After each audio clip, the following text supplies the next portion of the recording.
प्रिय मित्रों, नमो नमः।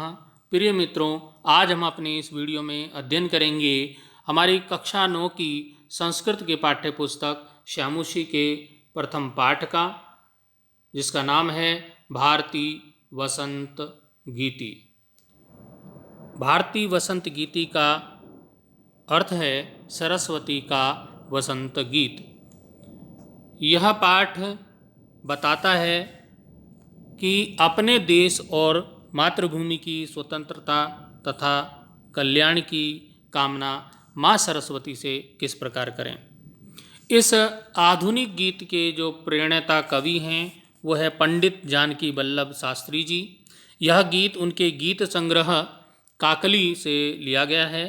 इसमें माता सरस्वती से प्रार्थना करता हुआ कवि कहता है कि हे वीणा पाणी माँ सरस्वती, आप ऐसी वीणा बजाओ जिसे सुनकर मधुर मंजरियों से पीले पंक्ति वाले आम के वृक्ष, कोयल की कूक, वायु का मंद मंद बहना, आमराइयों में भ्रमरों का गुंजन और नदियों का लीलापूर्वक बहता हुआ जल वसंत ऋतु में मोहक हो उठे। स्वतंत्रता संग्राम की पृष्ठभूमि में लिखा गया यह गीत एक नवीन चेतना का आह्वान गीत है और इसमें वीणा स्वर की परिकल्पना की गई है जो स्वतंत्रता प्राप्ति के लिए जन सामान्य को प्रेरित करे। इस प्रकार से यह गीत ओज और माधुर्य गुणों से संबंधित एक पवित्र राग है। कवि का देश के प्रति अनुराग इसमें देखते ही बनता है। तो आइए प्रारंभ करते हैं भारतीय वसंत गीति के श्लोक से, माँ सरस्वती की वंदना करते हुए। निनादये नवीनामयी वाणी वीणां मृदुं गायं गीतिं ललितनीतिलीलां मधुरमञ्जरे पिञ्जरे भूतमालाः वसन्ते लसन्ति सरसारसालाः कलापः ललितकोकिला काकलीनां निनादये नवीनामये वाणी वीणाम्। आइए इसका हिंदी अर्थ जानते हैं। माँ सरस्वती से कहा गया है कि हे सरस्वती, निनादये, निनादये नवीनामय वाणी। निनादये मतलब होता है गुंजित करो, बजाओ। नवीनामय, नवीन, नवीन होता है नूतन, नई। वाणी में वीणा को बजाओ, अर्थात हे सरस्वती, हे सरस्वती वाणी, अपनी नूतन वीणा को बजाओ। मृदुम गायम गीतिम, मृदु मधुर, गाओ, गीतिम होता गीत, ललित नीति लीलाम, ललित होता है सुंदर, नीति होता है नीतियों से लीलाम युक्त। हे सरस्वती वाणी, अपनी नूतन वीणा को बजाओ, सुंदर नीतियों से युक्त गीत का मधुर गायन करो। मधुर मंजरी पिंजरी भूतमाला वसंते लसंती सरसा रसाला। इस वसंत ऋतु में मधुर मंजरियों से, मधुर मंजरी, मंजरी होता है आम के पुष्प, आम के फूल को बोलते हैं मंजरी।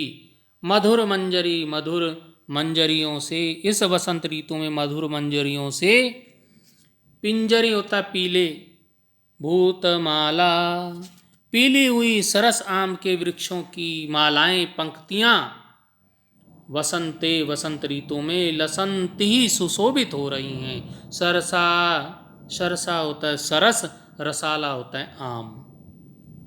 तो क्या कहा है, इस वसंत ऋतु में मधुर मंजरियों से पीली हुई सरस आम के वृक्षों की पंक्तियां, मालाएं सुशोभित हो रही हैं। कलापा ललित कोकिला काकलीनाम, और मन को हरने वाली, कूक वाली कोयलों के, कोकिला होता है कोयल के, कलापा होता है समूह, ललित होता है सुंदर। तो क्या बताया गया है, मन को हरने वाली कूक वाली कोयलों के सुंदर समूह, जो समूह हैं वो सुंदर लग रहे हैं। तो निनादये, निनादे नवीनामय वाणी वीणाम हे माँ सरस्वती। अपनी नूतन वीणा को बजाओ, नई वीणा को बजाओ। आगे है वहती मंद मंदम सनीरे समीरे कलिंदात्म जाया सवानीर तीरे। कलिंद, कलिंद पर्वत है और जहाँ से यमुना नदी निकलती है तो उस पर्वत, इसीलिए कलिंद पर्वत की पुत्री यमुना को बोला जाता है। तो कलिंदात्म जाया सवानीर तीरे, कलिंद पर्वत की पुत्री अर्थात यमुना के नीर तीरे, बेतलताओं से आच्छादित, जो तीर होता है तट किनारा जिसको बोलते हैं आप, तो क्या कहा गया है कि कलिंद पर्वत की पुत्री अर्थात यमुना के लताओं से आच्छादित तट पर आई मंद मंद सनीरे समीरे, आई वायु के मंद मंद बहने पर, पुष्पों से झुकी हुई, नताम पंक्तिम आलोक्ये मधुमाधवी नाम, पुष्पों से झुकी हुई मधुमाधवी लताओं की पंक्ति को देखकर हे सरस्वती वाणी अपनी नूतन वीणा को बजाओ। क्या अर्थ है कि कलिंद पर्वत की पुत्री यमुना के तट पर, लताओं से आच्छादित यमुना के तट पर आई वायु के मंद मंद बहने पर, पुष्पों से झुकी हुई मधुमाधवी लताओं की पंक्ति को देखकर हे सरस्वती वाणी अपनी नूतन वीणा को बजाओ। ललित पल्लवे पादपे पुष्प पुंजे मले मारुतो चुंबिते मंजुकुंजे स्वानंती तंती प्रेक्ष्य मलिनाम मलिनाम निनादे नवीनामय वाणी वीणाम। तो यहाँ पे कवि क्या कहते हैं कि ललित पल्लवे पादपे पुष्प पुंजे, ललित होता सुंदर, पल्लव वाले, पादप, पादप होता है वृक्ष, पुष्प पुंज होता है फूलों के गुच्छे समूह।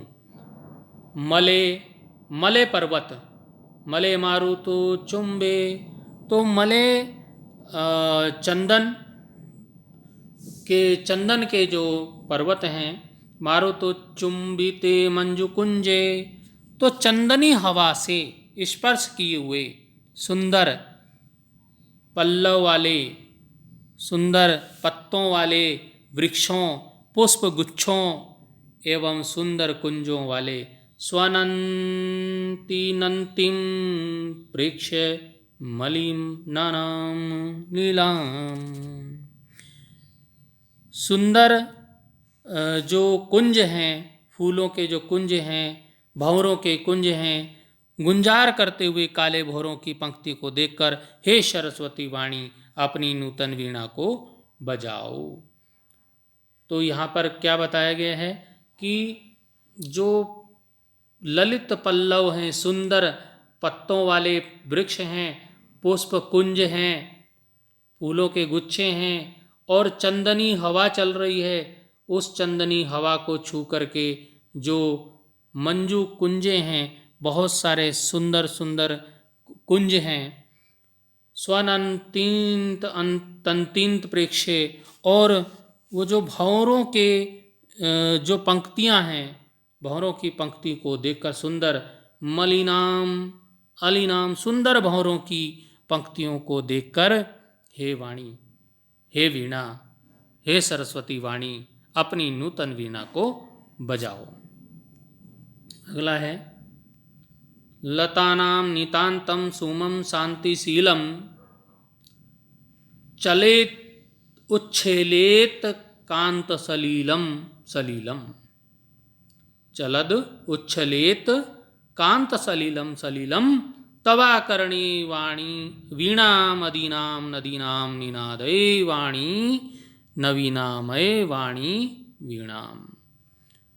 तो इसका क्या अर्थ हुआ लतानां नितांतम।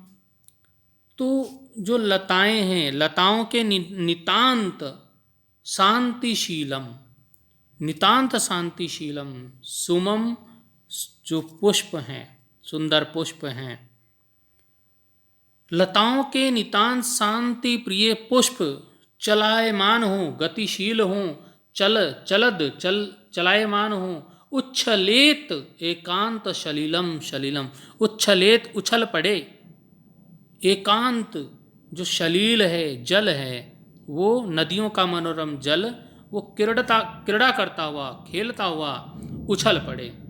तवा करणीय सुनकर वीणाम आदीनाम नदीनाम। हे सरस्वती, तुम्हारी ओजस्वी वीणा को सुनकर लताओं के नितांत शांति प्रिय पुष्प चलायमान गतिशील हो जाएं और नदियों का मनोरम जल क्रीड़ा करता हुआ उछल पड़े। निनादये नवीनामयी वाणी वीणाम। हे सरस्वती वाणी, अपनी नूतन वीणा को बजाओ। तो क्या हुआ? हे माँ सरस्वती, तुम्हारी ओजस्विनी जो वीणा है उसको सुनकर लताओं के नितांत शांति प्रिय पुष्प चलायमान हो जाएं, गतिशील हो जाएं। तुम्हारी ओजस्वी वीणा को सुनकर, उसकी आवाज़ को, उसकी ध्वनि को सुनकर नदियों का मनोरम जल क्रीड़ा करता हुआ उछल पड़े। हे सरस्वती वाणी, अपनी नूतन वीणा को बजाओ। तो इस पूरी जो हमारा भारतीय वसंत गीति जो पाठ है, इस पाठ में कवि पंडित जानकी वल्लभ शास्त्री जी अपने इस गीत के माध्यम से जनमानस के हृदय में स्वतंत्रता संग्राम की जो पृष्ठभूमि को उनके अंदर जागृत करना चाहते हैं, स्वतंत्रता प्राप्ति के लिए जन सामान्य को प्रेरित करना चाहते हैं।